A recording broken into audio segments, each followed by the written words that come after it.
First லைனே தப்பா போடுவான். ஃபார் எக்ஸாம்பிள் கொடி இல்லைன்னா மடி இல்லைன்னு போடுவான். ஓகே, இந்த படம் பேர் நிஞ்சா. யாருன்னா உங்ககிட்ட கேட்டாங்கன்னா நிஞ்சான்னு தான் சொல்லணும், சரியா? நீ எதனா தப்பா சொன்னா நீயே மாட்டிப்ப, நீ தான் ப்ரொடியூசர். சார் இந்த பேர் எனக்கு இப்போதானே தெரியும், நான் இந்த பிளான்லாம் பண்ணல சார். தயவு செய்து எல்லாரும் பேரையும் காப்பாத்து. எல்லாருக்கும் வணக்கம். என்னன்னா, காலையில் சாமி ஃபோட்டோலாம் இருக்குது பக்கத்தில். இந்த டைமில் பொய் சொல்ல மனசே வர மாட்டேங்குது. ஸோ சினீஷ் பற்றி பேசுகிறதா எப்படி நிச்சயமாக பொய் தான் சொல்லி வாங்க. அவன் எவ்வளோ பெரிய நல்லவன் அப்படின்றது எங்களுக்கு மட்டும்தான் தெரியும். ஸோ சினீஷ் எப்படின்னா அவனோட பிளானிங் தான் எனக்கு ரொம்ப பிடிக்கும். ஒருத்தர் லைஃப்பில் எந்த அளவுக்கு பிளான் பண்ணுறாருன்னா வந்து நேஷ்னல் அவார்டு கிடச்சிருச்சுன்னு ஃபோன் பண்ணி சொல்கிறான், சூப்பர் மச்சான் சார் மீட் பண்ணோம் சார் அப்படின்னா ஓகே, ஆனால் இன்றைக்கி முடியாது சார், ஏன்னா இன்றைக்கி ஷாப்பிங் போகிறேன் அப்படின்னு. நேஷ்னல் அவார்டு வாங்கி ஷாப்பிங் போகிறாங்க. சரி ஓகே சார், அன்றைக்கி ஈவினிங் மீட் பண்ண ஷாப்பிங்லாம் முடிஞ்சாச்சு. ஆமாம் சார், இன்றைக்கி ஃபுல்லாக ஒரு பெல்ட் வாங்கிட்டேன் சார் அப்படின்னா. ஒரு நாள் ஃபுல்லாக ஒரு பெல்ட் வாங்கியிருக்கான். அதுக்கப்புறம் மற்ற பேண்ட்டுங்கலாம் இல்லை சார், இந்த வாரம் இருக்குல்ல, நெக்ஸ்ட் வீக் தானே போகிறேன் அப்படின்னு சொல்லிட்டு மறுநாள் உண்மையில் நாங்கள் கொஞ்சம் ரெகுலராக மீட் பண்ணுவோம். ஸோ மறுநாள் பேண்ட் வாங்கிட்டான். அதுக்கப்புறம் வந்து ஷூஸ். ஸோ நான் சொல்லிட்டேன் மச்சான் இது இப்போ மீட் பண்ண வேணாம், நீ எல்லாத்தையும் முடிச்சதுக்கப்புறம் மீட் பண்ணலாம் அப்படின்னு சொல்லிட்டு ஒரு 5 நாள் கழிச்சு ஃபோன் பண்ணுறேன். சார் இன்றைக்கி மட்டும் மீட் பண்ண முடியாது சார் அப்படின்னா. ஏன்? இன்றைக்கி சலூன் போகிறேன் அப்படின்னா. நான் ஃபோன் கட் பண்ணிட்டு ஒரு 2 மினிட்ஸ்க்கு திருப்பி கூப்பிட்றேன். டேய் நீ பெல்ட்டு கூட லேட்டாக வாங்கலாம், சலூனில் 1 டேக்கு உனக்கு என்னடா ஒர்க் இருக்குது அப்படின்னா. அப்புறம் சொல்கிறான், இல்லை சார் நான் போக மாட்டேன், சலூனால் எங்கள் வீட்டுக்கு வருவாங்க. அந்த அளவுக்கு வந்து உடம்பு நல்லா ஸ்மார்ட்டாக இருக்குன்னு பார்த்துக்கிற ஒரு ஆள். சரி, நேஷ்னல் அவார்டு வாங்கிட்டு ஃபோட்டோ அனுப்பிச்சான். ஒரு வெள்ளை சட்டை போட்டிருக்காங்க. இந்த வெள்ளை சட்டைக்கு 7 நாள் எதுக்குறா உங்களுக்கு ஷாப்பிங் இருக்கு? ஸோ சினீஷ்க்கு வந்து ஜாமி சொன்ன மாதிரி ஒரு பிரச்சனை இருக்குது. அவன் எல்லார் பேரையும் தப்பாக சொல்லுவான். ஃபர்ஸ்ட் லைனே தப்பாக போடுவான். ஃபார் எக்ஸாம்பிள் கொடி இல்லைன்னா மடி இல்லைன்னு போடுவான். ஓகே, இந்த படம் பேர் நிஞ்சா. யாருன்னா உங்ககிட்ட கேட்டாங்கன்னா நிஞ்சான்னு தான் சொல்லணும், சரியா? நீ எதனா தப்பா சொன்னா நீயே மாட்டிப்ப, நீ தான் ப்ரொடியூசர். சார் இந்த பேர் எனக்கு இப்போதானே தெரியும், நான் இந்த பிளான்லாம் பண்ணல சார். தயவு செய்து எல்லாரும் பேரையும் காப்பாத்து.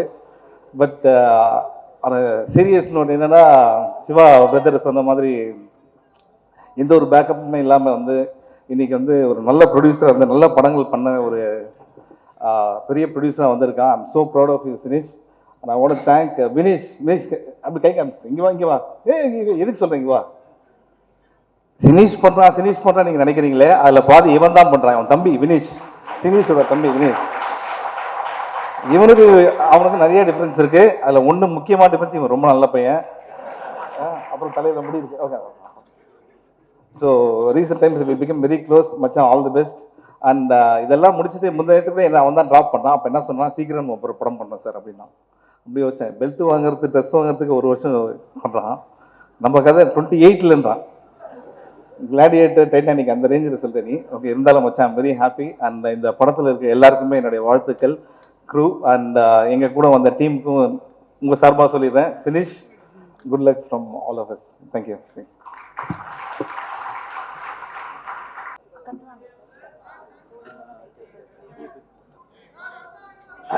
எல்லாருக்கும் வணக்கம். சினீஷ் அவருக்கு வந்து பல பேர் இருக்கு. Pineapple Sirish, bluff master Sirish. கண்டிப்பாக இப்போ இன்வெஸ்டர்ஸ்ட்டு நிறைய பிளஃப் பண்ணி தான் இந்த இன்வெஸ்ட்மெண்ட் கொண்டு வந்திருக்கேன்னு தெரியும். பட் ஜோக்ஸ் அப்பா அவரை பற்றி நிறைய சொல்லியிருக்கேன், நிறைய பேர் எல்லாருமே சொல்லிட்டாங்க. பட் வெரி ஜென்யூன் பர்சன், அதுதான் நான் சொல்லுவேன். ரொம்ப ஜென்யூனாக போய் சொல்லுவார். அண்ட் வெரி அவர்கிட்ட நீங்கள் நிறைய இரிட்டேட்டிங்காக நிறைய விஷயம் பண்ணுவார். பட் அவர் மேலே உங்களுக்கு கோவமே வராது. ஸோ அந்த மாதிரி very lovable, likable person. But ஆனஸ்டாக ரொம்ப சினிமா நேசிச்சு ரொம்ப ரொம்ப பொறுப்படுத்து ரொம்ப ஒரு சக்ஸஸ் ஆகணுன்ற ஒரு வெறி எல்லாமே இருக்குது அவர்கிட்ட. பட் அதெல்லாம் வந்து வெளியே காட்டிக்காமல் ஒரு ரொம்ப ஒரு கூலான கைன்னு சொல்லிட்டு ஒரு போர்ட்ரேல் பண்ணிட்டு இருக்காரு. But at heart, at is work, is definitely one of the best கைன்னு நான் சொல்லுவேன். சிவா சொன்ன மாதிரி அவருக்கு 40 இல்லை 400 வருஷமாக இண்டஸ்ட்ரியில் இருக்கிற மாதிரி தான் வந்து அவர் பேசுகிறதும் பழகிறதும் அப்படி தான் இருக்கும். அவருக்கு தெரியாத ஐட்டம்ஸ் எதுவுமே இல்லை சினிமாவில், எல்லாமே அவருக்கு தெரிஞ்சது தான். இப்போ வரப்போகிற ஏஐல கூட அவர் நிறைய சொல்லுவார். So but honestly all the best Sineesh. ஏன்னா அவர் பேரே வந்து நிறைய தப்பு தப்பாக தான் சொல்ல. இப்போ வந்து சிவா கூப்பிடுறது தான் சரி, தப்பு தப்பாக தான் கூப்பிடுவாரு.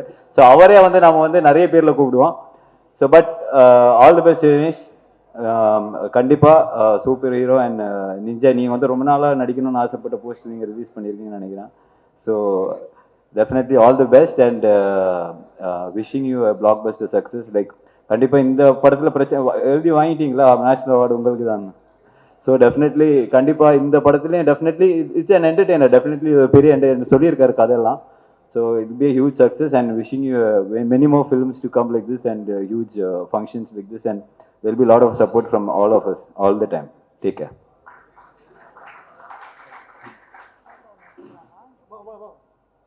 Press kuda. Sineesh, please join them on stage.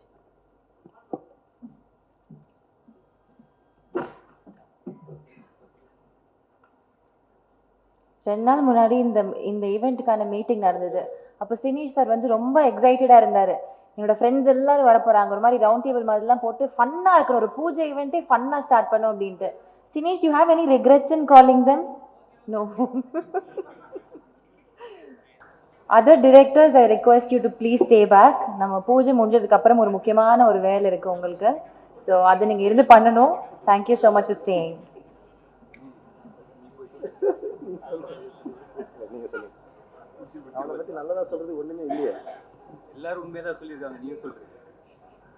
எல்லாருக்கும் வணக்கம்.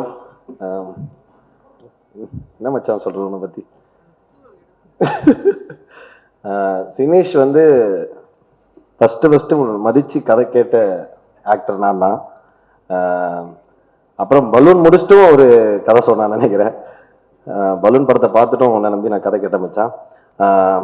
சொன்ன மாதிரி காலேஜில் ஒரு அந்த வார்த்தையை சொல்ல முடியாது, பட் ஆனால் பெரிய ஒரு அக்யூஸ்டாக இருந்தான். பயங்கரமாக எப்போ பார்த்தாலும் அது தன்னை தானே ஒரு பெரிய காலேஜ்னாலே ஒரு கெத்தாக சுற்றணும் ஒரு ஃபீலிங் இருக்கும்ல, அந்த மாதிரி நினச்சிட்டு சுற்றுவான். ஆனால் பார்த்தா வெளில அப்படி இருக்கவே இருக்காது. சூப்பர் மச்சி. இந்த மாதிரி எனக்குமே ஆக்சுவலாக தெரில, 3 படம் 4 இது 5 6னா 4 படம் என்னன்னு தெரியல. அதான் எல்லாருமே பேசிட்டு இருக்காங்க, அது பெரிய சர்ப்ரைஸாக வச்சுருக்கான். சூப்பர் சினீஷ். கண்டிப்பாக சூப்பர் ஹீரோ நிஞ்சா ரெண்டுத்துக்குமே என்னோட வாழ்த்துக்கள். பாரத், அர்ஜுன் தாஸ் எல்லாருக்குமே சூப்பர். கண்டிப்பாக பெரிய ஹிட் ஆகும். வாழ்த்துக்கள் மச்சி. Love you. எல்லாருக்கும் வணக்கம். நிறையா பெரியவங்க எல்லாருமே வந்திருக்கீங்க. ஸோ இந்த இடத்துல என்னையும் கூப்பிட்டதுக்கு ரொம்ப நன்றிண்ணே ஃபஸ்ட்டு. அடுத்ததாக ஃபஸ்ட்டு நீங்கள் என்னமோ சொன்னீங்களே, மாஸ்க் ப்ரொமோஷனை விட்டுட்டு வந்திருக்கேன். நீங்கள் இல்லை, நான் மாஸ்க் ப்ரொமோஷனுக்காக தான் வந்திருக்கிறேன்னு பார்த்தேன். யாரெல்லாம் வராங்கன்னு கேட்டேன், லிஸ்ட் ஒன்று சொன்னார். எல்லா கேமரா டீமும் வரானாங்க. சரி ஓகே, அப்படியே அங்கே போயிட்டு நம்மளையும் பேசிடுவோம் அப்படின்னு நினச்சேன். அதனால் ஆனால் அதை தாண்டி எப்பயுமே ஒரு நாள் வந்து அது ஒரு ஈவினிங்கே நைட்டு முடியும் போது இந்த நாள் நல்லா முடிஞ்சிருச்சுன்னா சந்தோஷம் அப்படின்ற மாதிரி தான் தோணும். ஆனால் இன்னைக்கு நாள் வந்து காலையிலே ஓவர். இப்படி ஒரு ஃபங்க்ஷனை வாழ்க்கையிலையும் பார்த்ததில்ல. காலையில் ஒரு 9 மணி 8 மணிக்கெல்லாம் வந்து யாருமே இவ்வளோ சிரிச்சிருப்பாங்களான்னு எனக்கு தெரியல. எனக்கு அவ்வளோ சந்தோஷமாக இருந்துச்சு ஃபர்ஸ்ட் ஆஃப் ஆல். ஸோ இந்த டே அமைச்சு கொடுத்ததுக்கு ரொம்ப ரொம்ப நன்றி. நிறையா முக்கியமான இன்சிடென்ட்ஸ்லாம் எல்லாருமே சொல்லிட்டாங்க. எனக்கு கொஞ்சம் கம்மியாக தான் இருக்குது, இருந்தாலும் அதையும் சொல்லிடலான்னு பார்க்குறேன். ஒன்று அந்த பிக் பாஸ்னு ஒரு ஷோ ஒன்று போயிருந்தேன். அந்த டைமில் வந்து உள்ள நான் சாண்டியன் எல்லாம் இஷ்டத்துக்கு நாங்கள் பாட்டு வாயில் வரதெல்லாம் எழுதி பாடி அது எங்களை நாங்கள் சந்தோஷமாக வச்சுக்கிறது ஏதோ ஒரு குருமா ஒன்று பண்ணிகிட்டு இருந்தோம். ஷோலாம் முடிச்சுட்டு வெளில வந்துட்டேன். ஃபோன் பண்ணார், பேபி நம்ம படத்தெல்லாம் லான்ச் ஆகிற அப்படின்னாரு. அண்ணா இல்லைண்ணா இப்போ தானே ஒரு படம் ஒன்று கமிட் பண்ணிட்டேன்னா அதை முடிச்சுட்டு வரேன். பேபி அது நடி, இங்கே வந்து பாட்டு எழுதிரு அப்படின்னாப்புல. பாட்டு எழுதவா? நான் எங்கே நீங்கள் பாட்டு அதான் உள்ளே எழுதிட்டு இருந்தேன் பேபி. அண்ணா என்ன நீ இவ்வளோ வெகுலியாக இருக்கிறீங்க, இப்படிலாம் இருந்தீங்கன்னா உங்களை சினிமாவில் ஏமாத்திடுவாங்களேண்ணே. நான் எழுதின பாட்டை நம்பி எனக்கு வந்து கூப்பிடுறீங்கன்னா அப்படிலாம் இல்லாமல் அன்னைக்கு நல்ல வேலை அந்த காலை கட் பண்ணதால் அதுக்கப்புறம் கரெக்டான ஆளுங்களோட சேர்ந்து இப்போ ஒரு நல்ல நிலைமைக்கு வந்திருக்கீங்கன்னு நினைக்கிறேன். ஸோ இங்கேருந்து இன்னும் நிறைய நல்ல நிலைமைக்கு போகணும். மற்றபடி அப்பப்போ ஃபோன் பண்ணுவார். ஒரு 2-3 வாட்டி ஃபோன் எடுக்கலைன்னா நம்ம நிஜமாவே தான் வேலையில் இருந்திருப்போம். ஆனால் அதுக்கெல்லாம் கோச்சிக்கிட்டு அப்புறம் ஒரு வாய்ஸ் நோட் வரும், பேபி நீ என்னை வச்சு ஜட்ஜ் பண்ணாத பேபி, நான் கூப்பிடுற டேரக்டரு கதையெல்லாம் நல்ல கதை, நீ என்னை விட்டுரு, நான் அனுப்புறவங்களை மட்டும் நீ நம்ப. ஸோ அந்த ஜென்யூனிட்டி தான், அதுதான் அவர் சொன்ன மாதிரி இங்கே அந்த ஜென்யூனிட்டிக்கு தான் எல்லாருமே வந்திருக்கிறாங்க. மற்றபடி அந்த 2 படத்தோட ஃபர்ஸ்ட் லுக்குமே சூப்பராக இருந்துச்சு. இங்கே வந்ததான் சொன்னாங்க அர்ஜுன் ப்ரோக்கு அடிபட்டுருச்சு அப்படின்னு சொல்லிட்டு, அவர் சீக்கிரமாக சரியாயிட்டு வரணும்னு வேண்டிக்கிறேன். அண்ட் சாண்டி அண்ணனுக்கு வாழ்த்துக்கள், பரத் ப்ரோ, மற்ற எல்லாருக்குமே வேலை பார்க்குற எல்லாருக்குமே வாழ்த்துக்கள். கூப்பிட்டதுக்கு ரொம்ப நன்றிண்ணே. Thank you thank you. Thank you so much both of you. ஒரு picture opportunity with Sinish sir.